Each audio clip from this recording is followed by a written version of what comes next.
Hey everybody, welcome into the back room. I'm Andy Ostroy. We have Florida congressional candidate Robin Peguero with us today. We'll chat with Robin in just a second, but first, thanks for tuning in. We appreciate you listening, and we'd love to hear your comments.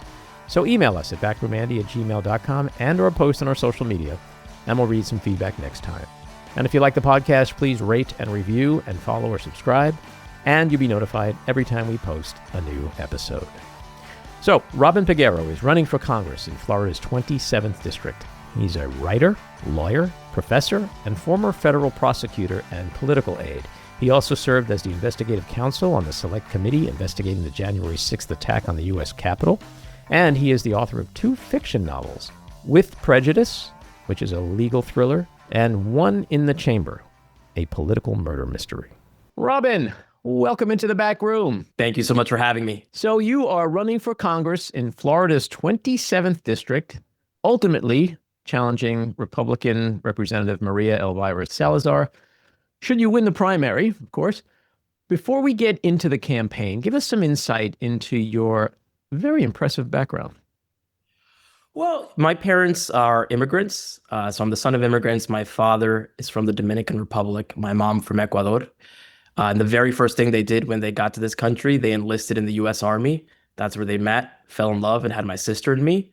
And so that example has always stuck with me. It's been my origin story, so that at every point in my life, I've chosen to pursue public service. I was raised in Hialeah in a working class family. My father ultimately became a Spanish school teacher in the public school system. My mom, a postal server, mail carrier in the U.S. Postal Service, both really, really proud union members. And so growing up, seeing what they've achieved in that one generation, that's the American dream. And that was, for me, what inspired me to go on. I, went to high school, Barbara Goldman Senior High School there in Hialeah, went off to college and law school, was able to go to Harvard on financial aid and work study.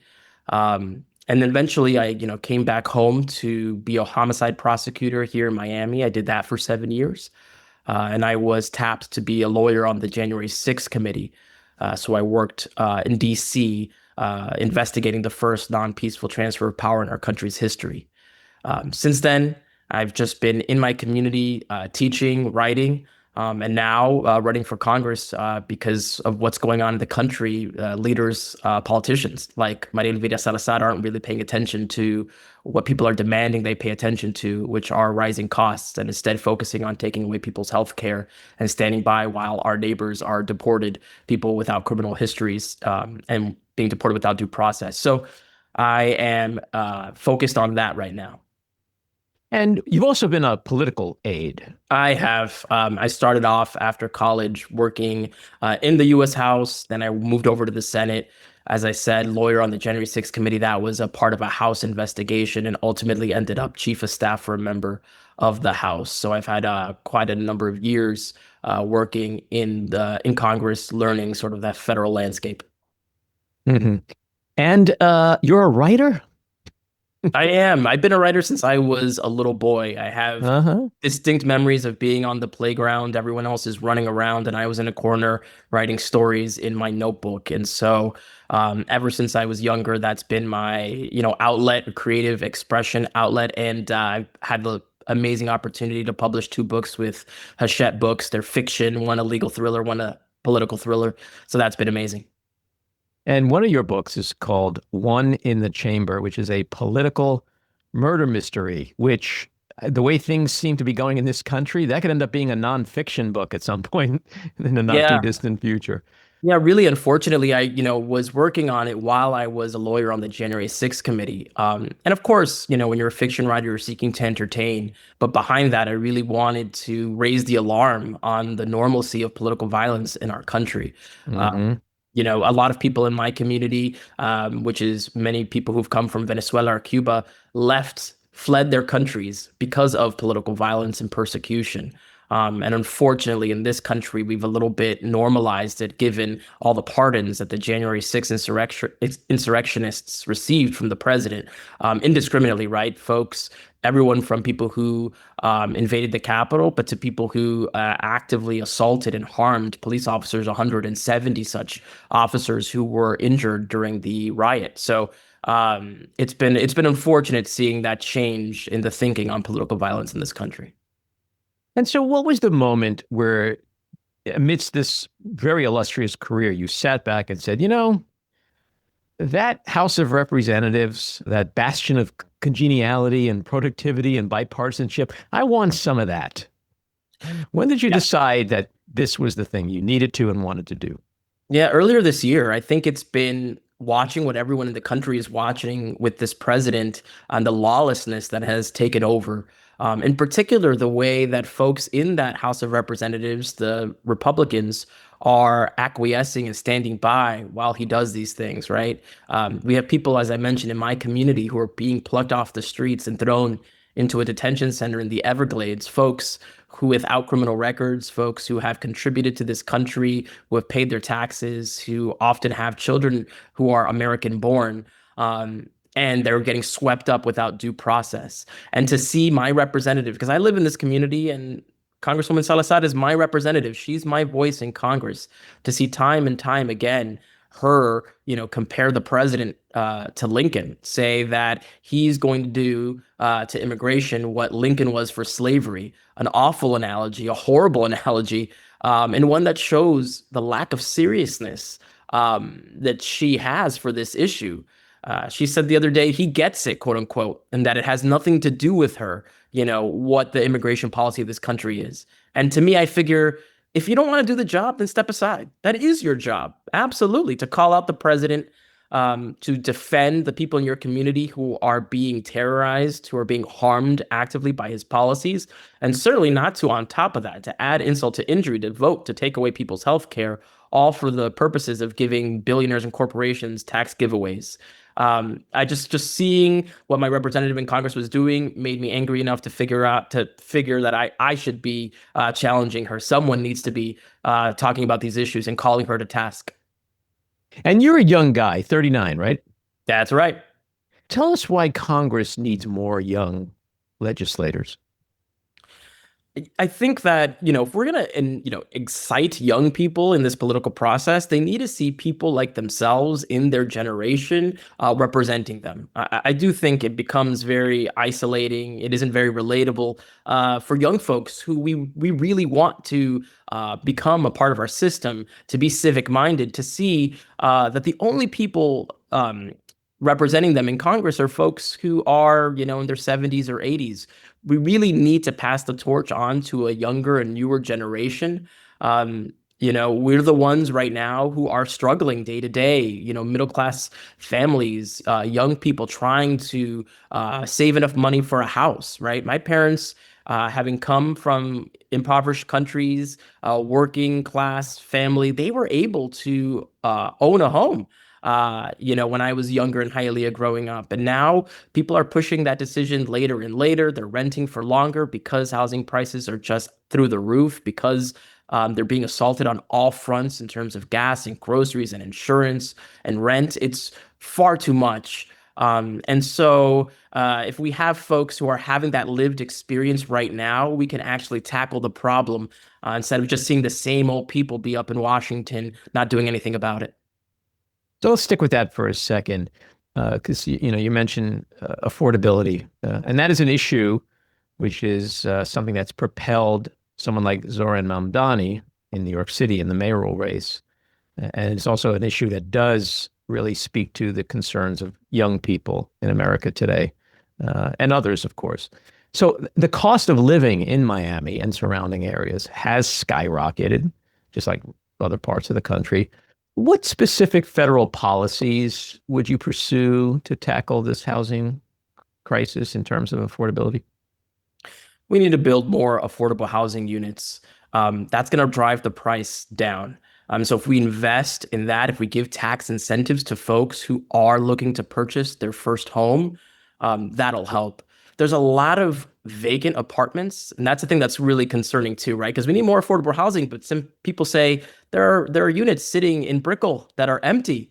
And it's because they're just way too unaffordable. What we need to do is actually have housing that people can afford, and try to incentivize folks to respond to the market. There are too many privileges for folks who sit on expensive housing, and don't respond to the market, right? It's not sitting vacant because of the fact that it's far too unaffordable for folks. And so if we really inject, money into constructing housing in this country, the price will go down, and that ability to have the American dream will be once again in reach. Hmm. Tell me what your stance is on immigration reform, particularly as it impacts South Florida's economy and families. And I know I was talking about plucking people off the streets. It's a moral question, but it's also an economic question. So if we're just being purely self-interested, imagine how much higher our prices will go when we have, these large segments of our economy, the agricultural sector, right? The backbone of our economy being, decimated because we're removing folks who have contributed so much to that economy. And again, people without violent histories, in fact, without records whatsoever, the vast majority of the folks who have been ensnared, who have been snatched up off the streets by ICE, have been people without criminal records. And so if we're looking at our economy, we need these folks to be a part, to continue to contribute to it. It is absolutely an economic issue. And so my proposal is, we fix the broken immigration system. We absolutely listen to what voters were saying in the last election, which was to secure our border and deport violent criminals. I was a prosecutor, a homicide prosecutor in particular. So I know a thing or two about making sure that violent criminals are held to account. They need to finish their sentences, and then they've lost the privilege to be in this country if they've harmed people, if they've harmed their community. But outside of that, we need to be smarter. This administration isn't smart about who it's deporting. It's sort of the way that they sort of gave the blanket check to all of the January 6th insurrectionists. It's the easy thing to do, as opposed to actually doing your job, following due process, discriminating between the folks who are violent and the folks who are contributing to this country. And that's how I would move forward with immigration. It's not only not smart, it just seems that it's just rooted in cruelty. Cruelty is absolutely the point, right? When we have people in cages. So Maria Elvira Salazar, my opponent, she toured Alligator Alcatraz, as it is unfortunately named, and she kept using the word cages, which they are, but without even flinching. It was not even a problem. She's like, yeah, I saw the people in cages. She said that as if it were, everyday language. Right. Like she was at the zoo.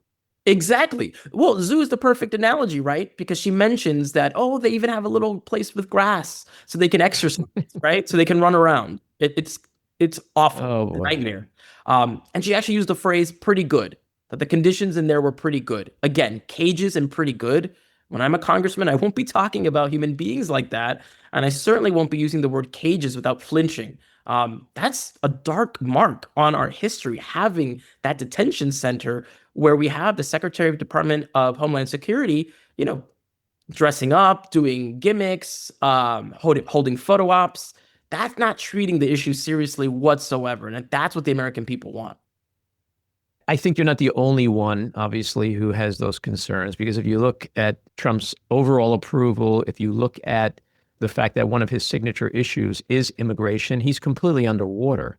The majority of Americans don't buy into the cruelty. They don't buy into his immigration policies, from the deportations, the flaunting court orders, to the violent tactics of ICE, the denial of habeas corpus and due process. So, I think we're seeing that reflect in the polling, and how Americans are not happy with how this country, this administration right now, is handling immigration.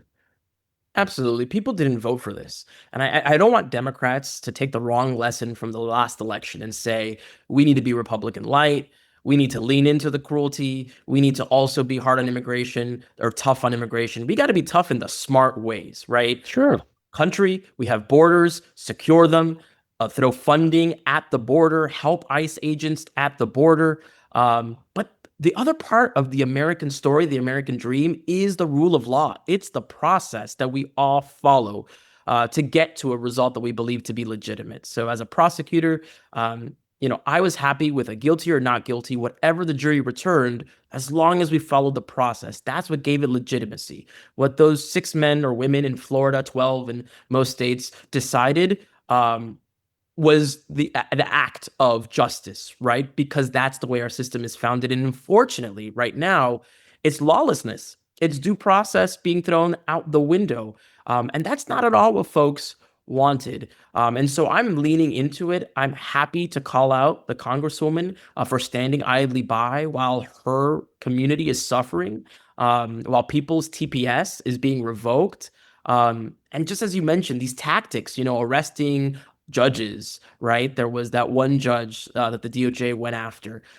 These are reminiscent of the places that the people in my community from Venezuela and Cuba, they fled. And they're now coming here and seeing that same sort of political instability, the same sort of economic instability, right? Where you have maybe tariffs one day, tariffs off the next day. You don't know if you purchase your car today versus tomorrow might be $15,000 more expensive. That's not at all what our country should be about. They left those countries to come to a place of stability, and this president and the congresswoman are standing by while instability every day is shaking us to our core. Yeah, and it's the kind of fascist behavior that our fathers and grandfathers here in America fought in World War II and died trying to defeat. And here we are again embracing it. What are the critical differences between you and the other Democrats running? I know you got a primary coming up next year.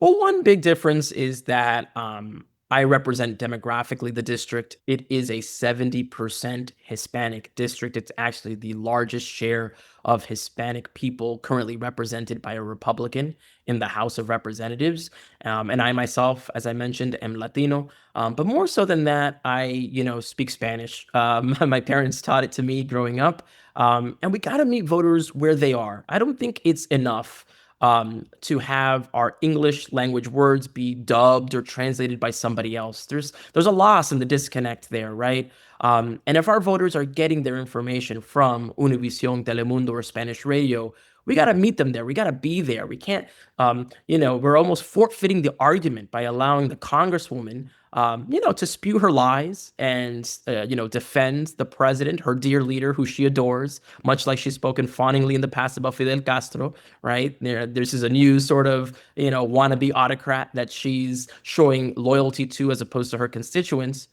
That message getting out to them with no response, that is not going to make a competitive seat in this district. We need somebody who's going to talk to them, who's going to go into their communities and speak to them in the language that they feel most comfortable, both English and Spanish, of course.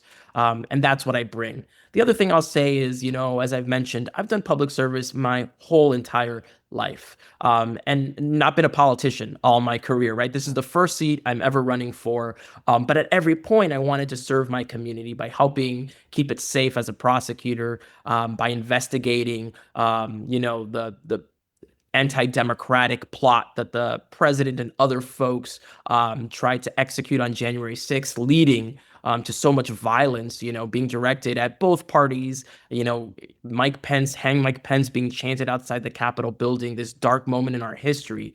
That was historic. That was an unprecedented investigation that I felt very proud to be a part of. And so my whole life, I've been working on behalf of the public. And that's why I think I'd be the strongest candidate to go against the congresswoman and the most prepared to be congressman on day one. And if you do get past the primaries and you win and you find yourself in that chamber, what's the first piece of legislation you will attempt to sponsor or co-sponsor, and why?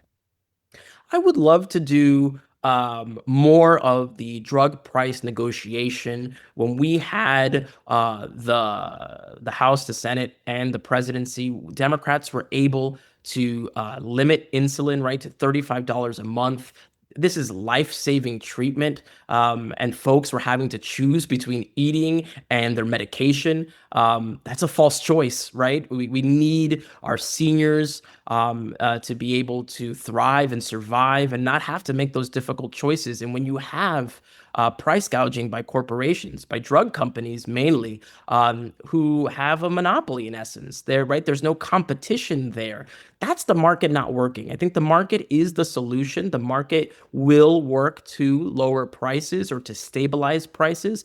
But when there's a lack of competition, that's when we got to get in there and negotiate to put some cap on these things, again, that are life-saving treatments for folks. And so I think we got to do that. You look at in Florida in particular, there's FPL, and they're introducing the largest rate hikes in history at a moment where already middle-class families are paying through the roof for the electricity bill, in part due to climate change and how our planet is warming, and we're not doing anything to counteract that. Again, another moral issue, but an economic issue, because families are facing so much. And so we need to, make sure that we're not on the side of corporations. And Maria Elvira Salazar, she actually took over $27,000 from FPL lobbyists and is in the top 10 of Republicans in terms of how many donations they've gotten from that industry. And so you can imagine, whose side is she going to be on? Is she going to be on the corporation side? Absolutely. She's already shown that by voting for the big ugly bill,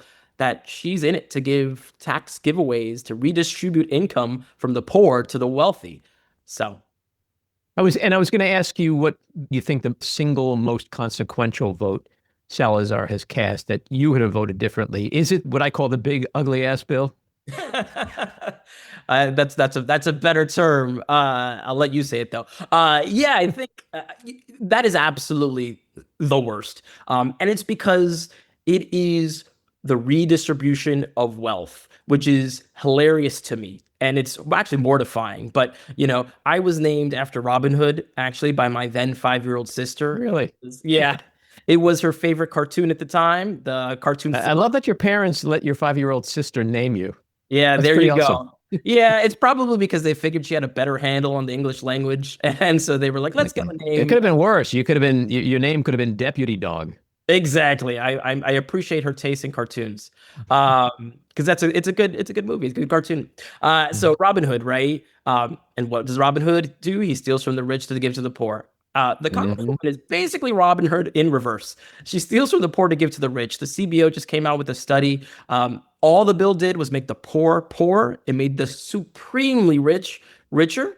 And that's that's socialism, which is I think is interesting too. In my community, we're very much against socialism, communism. We know the horrors that it has produced in the countries that we fled. And the Congresswoman is just doing the exact opposite here in this country. So that bill, it's almost like a parade of horrors, that bill, right? Because you have the tax giveaways to the billionaires and the corporations. You have the middle class getting shafted. And then on top of it, let's just throw in for fun the fact that we're going to take away people's health care, right? 100,000 people in my community will wake up without Medicare, Medicaid, and the Affordable Care Act from one day to the next.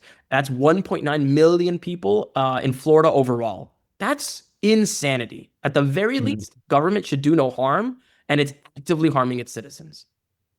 So you mentioned this before. The district does have a large Cuban American and Latino population. You are the only Hispanic candidate fluent in Spanish. That does seem like a major advantage. The reality is Democrats have lost, in large part, the Hispanic community nationwide. So what is your pitch to win back this critical part of this traditional Democratic coalition? My pitch is you were lied to, you were misled, and you were cheated. That was by the president, Donald Trump, but more so by people in Congress who are working in lockstep with him, like Congresswoman Salazar, right? Again, you didn't vote for uni-party control. You didn't vote for a king who gets to do whatever he wants, right? There used to be a congressional prerogative. It didn't matter the party, they're Article 1, right? They are the first the first body created in the Constitution. The president is Article 2. And they're the ones who can declare war or authorize war. And they're the ones that have the power of the purse.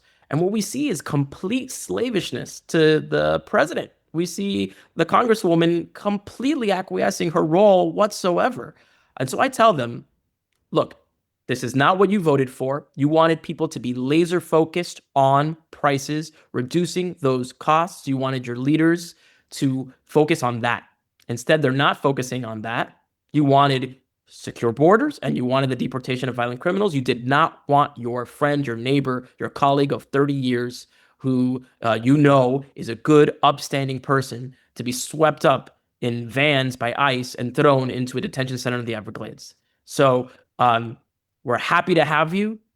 You were cheated, you were lied to, you were betrayed, and we need a check. We need an actual representative who's going to not work in complete lockstep with the president, who, when there's good policy, will vote for it. No tax on tips. All right, let's do it. Let's not make it expire after 3 years while all the tax giveaways for the billionaires are permanent, right? That talks about your values as to who you're going to stand up for. And let's get someone in there who, when the president is, acting like an autocrat, that will call him out, will vote against it, and will be an actual balanced government again. So Trump did make huge gains in your district. He won by 15 percentage points in 2024 after winning by just a half point in 2020. But given the backlash overall, his chaos this year and his sinking approval, in a way, this race is as much about him as it would be about you if you are the nominee. Well, I think it needs to be about Salazar, right? She needs to defend her record. And she's silent. She's silent while people in my community are being harmed. She hasn't held a town hall. She doesn't want to hear from folks. Her focus is completely on, as you mentioned, the president, on DC, and her back is turned to us, the constituents, and her community.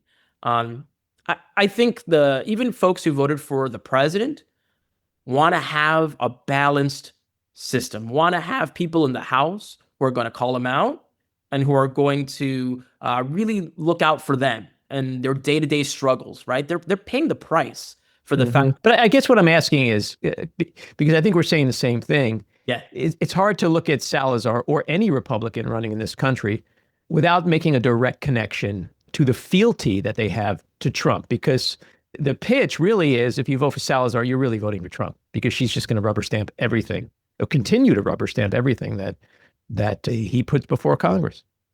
That's absolutely right. That's absolutely right. We need Congress people who are going to be independent, right? Again, we'll side when there's good policy that's coming out of the White House, we'll side and vote for it.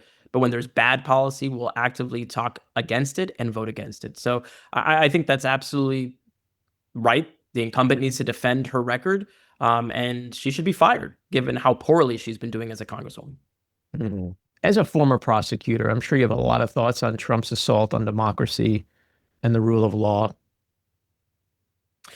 Absolutely. The president faced consequences, criminal consequences while he was out of office. And then the Supreme Court of the United States, in a ruling that I think shocked many of us, I think there were no legal observers who really thought that they were going to, in essence, declare that the president is above the law, right? That searing hypothetical that Judge Ketanji Brown Jackson from Miami wrote about, and where it was highly discussed, what if he ordered the military to take out his political opponent?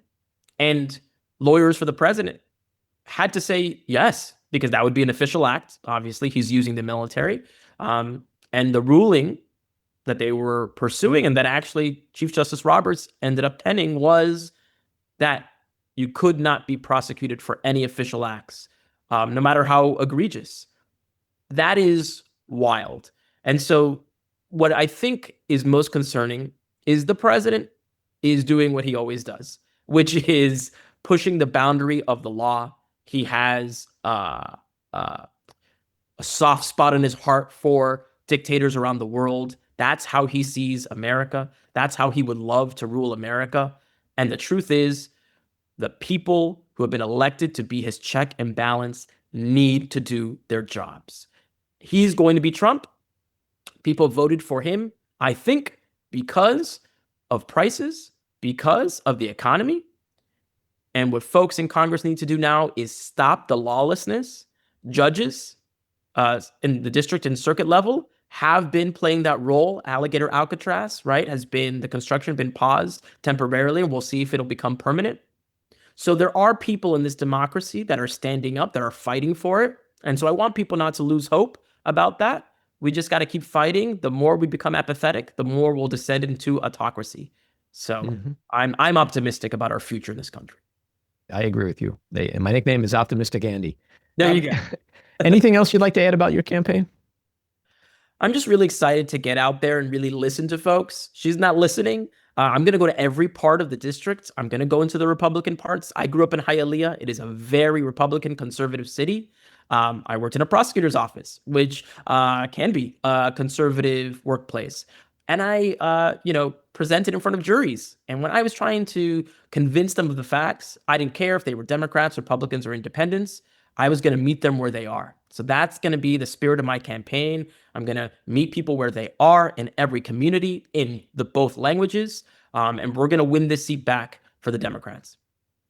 And if folks want to learn more about you and your campaign and support you, where do they go?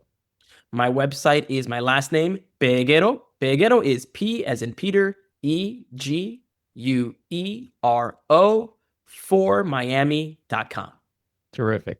Good luck to you, and come back and keep us updated on the campaign. Will do, Andy. Thank you so much. I appreciate it. Alrighty, take care. This episode of The Back Room was edited and produced by me, Andy Ostroy. It was co-edited and co-produced by Matty Rosenberg, and co-produced by Jen Hammoud. Our theme song was composed by Andrew Hollander, and our logo was designed by Cricket Lengyel. And special thanks to Patricia Wind. Please take a moment to rate and review the podcast, and also follow or subscribe.